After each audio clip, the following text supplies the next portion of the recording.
Grace Dionne, booktuber, Canadian, a woman. These are just some of the definitive features that make up Grace Dionne. It also just happens that she's the woman I'm in love with. Does this make this a biased task? There's a reason I'm filming it here. I was scared. Giving any opinion that was outside of what she expected was dangerous. Frankly, I think I was brave for even attempting it. There was threats of violence, tears, mostly mine, and it's safe to say that creative differences were had. Nevertheless, we are here to talk about Grace Dionne's 3 books that she recommended me based on outlines that I gave her. Now, as much as I've said the other ones were inevitable, I have described doing like a review of Jade's books, Daniel Green's, etc. All of those I described as inevitable. Grace's was simply inevitable. I have read a lot of books based on Grace's recommendations. I think she's read probably none based on mine, but I've read a lot on hers. As always, if you do have any ideas of who you would like me to do in the future, any recommendations, then leave them below. I will try to get in touch with whoever is consistently there. And if you do enjoy, please do like, please do subscribe, etc, etc. Now, on to the main business. First thing was asking what her favourite book / series was. And really, I felt like, based on what we'd read, because we read a lot the same, there was only one thing that I could think of beforehand that I hadn't read by that point.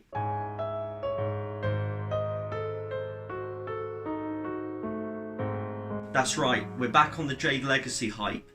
That gives you an idea of when I asked her for these books, the fact that I read Jade Legacy months ago now, and I've only just got around to making this video. So we can go straight into this one. No need for me to film in a different location, no need for time to go by.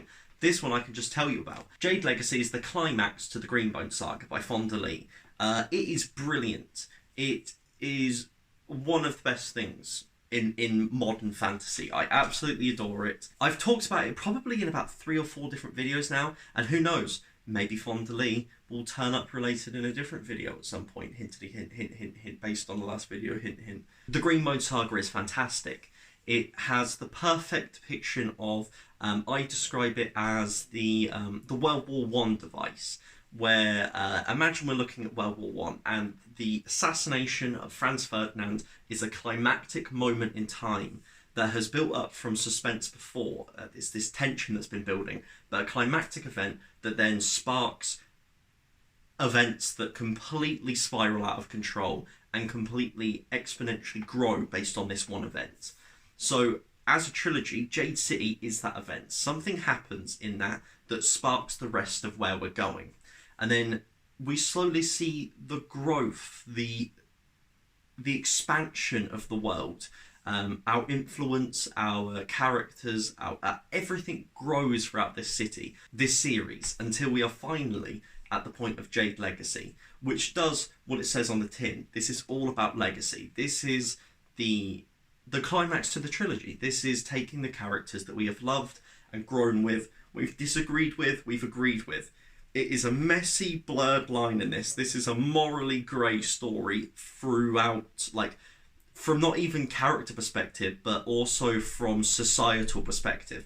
The very fundamental society that we're following, we may not necessarily agree with all the time. Sometimes you'll find yourself empathetic, even though you know that someone has done a terrible thing. It creates those blended feelings that work so well. Jade Legacy asks a lot of questions without giving you answers. Instead, it gives you the questions, leads you to the answer, and then you're left to take away what you want from it. I've had very different opinions about certain characters, certain events. I've been on the completely different end of the spectrum. Nevertheless, we all agree that it's brilliant.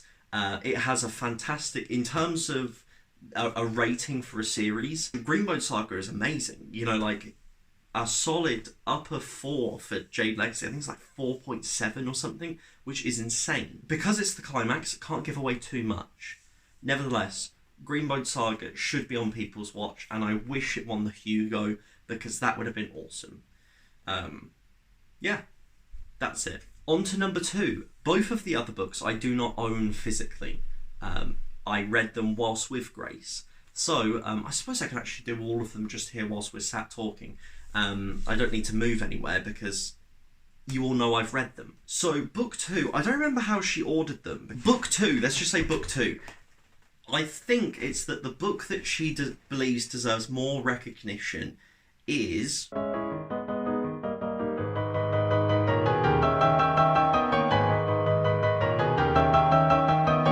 Now, even though I've just said that, I don't know what I'm going to edit in there because I still haven't thought about which one I'm going to talk about right now. I think she's going to say Once There Were Wolves. Once There Were Wolves by Charlotte McConaughey? I don't know. I don't have the book here with me. Was brilliant. Once There Were Wolves is this short little 250-page book set in the Highlands of Scotland about a team that they're trying to reintroduce wolves into their natural habitat. Because of for climate change, with the fact that having wolves reintroduced will cause the deer to start moving rather than just staying in the same place and destroying the grass, and in that case it will allow more growth, more survival of different species that will be fed on. It will revitalise and reinvigorate the Scottish Highlands. And so they arrive, and as always, the whole society goes, "What the fuck do you think? Wolves? Are you crazy?" And they're all like, "These wolves are going to eat the shit out of us." And so we're following a main character. That's kind of the backdrop. And so we are then following one of the characters who is in charge of this, or was like working on this project, as they try to firstly have a relationship with the wolves. They're studying their movements as they are reintroduced. We are studying how they react. And at the same time, we are studying the humans, how they are reacting, how people try to stop this, how people go and slyly do things, whether they're putting others in danger to be able to stop the overall movement. It's very interesting. The relationship between man and animal, who is more of an animal at the end of the day based on their actions. And the idea is that, well, I don't want to give it away, but let's say there's a murder mystery involved. So this isn't an environmental book in the sense of this is all about, well, it's just the left-leaning liberals just want to talk about climate change. It is a backdrop. It is an event to spark an overall commentary. And it's a very involved murder mystery that I thought ended in a way that I wasn't perfectly happy with, but the rest of the book was so well done that I think it lowered it from a 5 to a 4.5, if you get what I mean. This isn't it completely ruined the book. It was more like, oh, that's what I was interesting. Okay, I get what you're saying here. The mystery kind of served the thematics and the commentary, which is kind of the point. It has its funny moments, has its very dark moments. It's dealing with very heavy topics, and personally, I thought it was fantastic. I was thoroughly engrossed throughout. I wanted to pick up the book every time that I went to sit down. I never felt like I had to force myself or anything.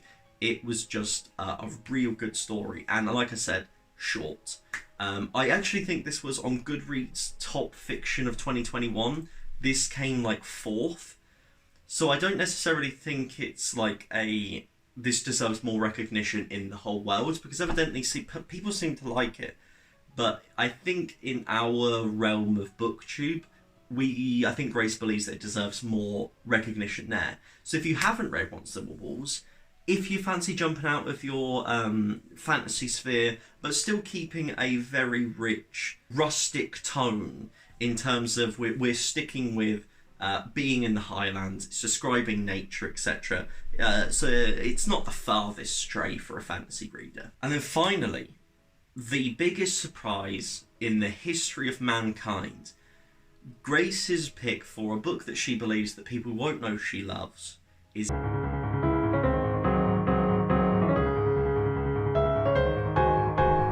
Now I have a messy history with Backman going into this. I read A Man Called Ove. It was one of my first reviews on the channel, and at the time, I think gave it a 3.5 stars. I would drop that to a 2.5 star now. I think it's written very well. I do not like... Well, this isn't a review of Man Called Ove. Let's just say I thought Man Called Ove is fucking average, and it has great writing, but some terrible cliches, shall we say. But this isn't about that. This is about Beartown, which is a fucking great book. A really fantastic, depressing, but ultimately just fantastic book. This is set in a small, I believe, like fictional town in Sweden. Very small place called Beartown, which is a hockey town. This is all about cultivating a community around the hockey team. You play for the way you grew up. You help the team grow. Everyone chips in. Everyone in the town, all they think about is hockey, because hockey makes money, and money relates to the survival of this town, the investment that's put into it. If the hockey dies, the team dies. If the team dies, the town dies. And so there's high stakes, and this book takes its time.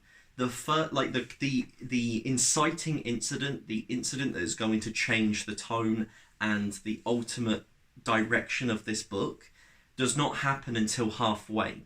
Instead, the first half of this book are descriptions and events slowly bringing characters to life. We're slowly learning the roles people have, their interactions, setting the foundation perfectly for you to be invested in every single character and every single thing that's happening. So when this inciting incident happens, you are invested. There is no doubt about it. It was my problem with Ove, is that it begins expecting you to be invested, and I wasn't. This book goes, okay, let me justify why I have 16 different character perspectives in this book, because it's going to create a 3D image of not just... It's not 3D characters. This is not three-dimensional characters. This is a three-dimensional society. This is a fully thriving town that I can imagine. I can see the people. I know what they're doing on a daily basis. For that reason, you know that everything that happens following that climactic event, that inciting incident, would happen. You can tell what person is going to react what way. Things are set up perfectly to unravel in that second half and really take its time still after the fact and have important discussions and reflect on really topical things. I mean, the back of the book tells you the inciting incident. If after hearing that description, I will tell you there are trigger warnings throughout. But if you've heard that description and gone, oh, that sounds up my alley, then I would recommend just picking it up and not knowing anything else. Just expect a very slow start and for it to happen. For those that need... because it's on the blurb, for those that don't care or those that would like a bit more information, the inciting incident is that one of the female characters is raped by the star of the hockey team, this youth hockey team that's going to move up and is going to get all of these accolades and all of this investment for the town and everything. He has been accused of raping this girl. And as a result, we have a full image of this town as the victim blaming comes in. We have those saying, well, why would you... The time that you chose to tell it, who chose to tell it, says a lot about this. That it didn't happen. And it's the willful blindness and the horrific victim blaming really is disturbing and sad. And there's these overarching... I cannot describe how good this book was. I genuinely thought it was amazing.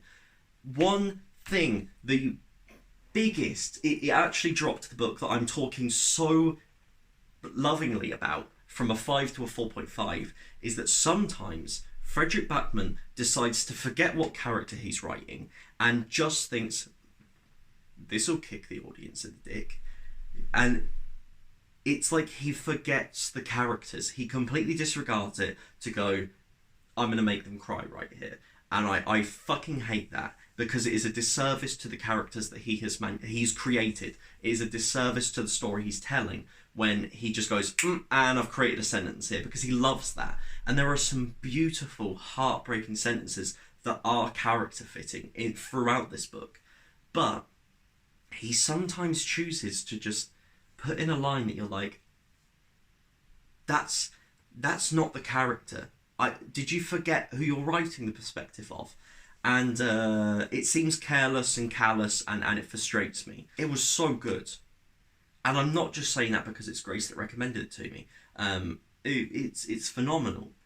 Frederick Backman has won himself back onto my side. However, I don't think I plan on reading any more books by him. I think I've ended on the highest. I don't think he can write anything better, personally. So I'm just going to stop there and take my winnings. I'm not a gambling man. I will get out straight away. Those are the books that Grace recommended me to read. Thank you very much, Grace. I don't know why I have to thank you. I mean, you tell me about these books anyway. But it was nice to facilitate that within a video. Fantastic taste. I think this is the most consistent episode in the sense of the lowest rating is 4.5 for one of these books. Both Beartown and Once There Were Wolves are 4.5 stars and Jade Legacy's 5 stars. So smashed out of the bag. She knows what to recommend me. 100%. If you did enjoy, please do like, please do subscribe. And as always, have a nice rest of your day.